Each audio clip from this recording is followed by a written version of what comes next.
ሽሮ እንጀራ መብላት ማለት ከእግዚአብሔር ይልቅ ይህ እንጀራ ይሻለኛል ማለት ነው። ከእግዚአብሔር ይልቅ ይህ መጠጥ ይሻለኛል።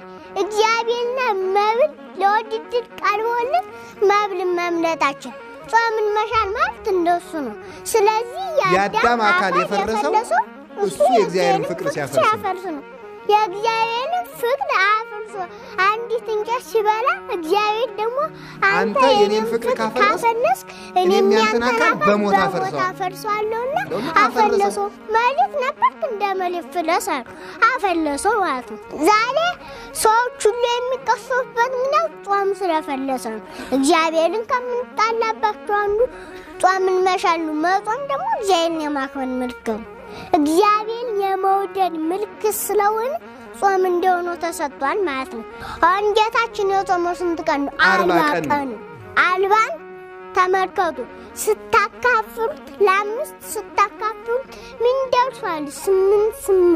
8ቱን ቀን ለውሃ ጠባይ፣ 8ቱን ቀን ለመሬት ጠባይ፣ 8ቱን ቀን ለነፍስ ጠባይ፣ 8 ቀን ካሰና ያንን ታስገብግበን በልተን በመጎምጀት ያመጣነውን ሞት አፈለሰልን። እንደገና ደግሞ የተረጉሙታል አባቶቻችን ላላቱ በያላት 10 ፍጹም 40 ቀን ደግሞ 10 ቀን ካሳ ለማለግ ነው።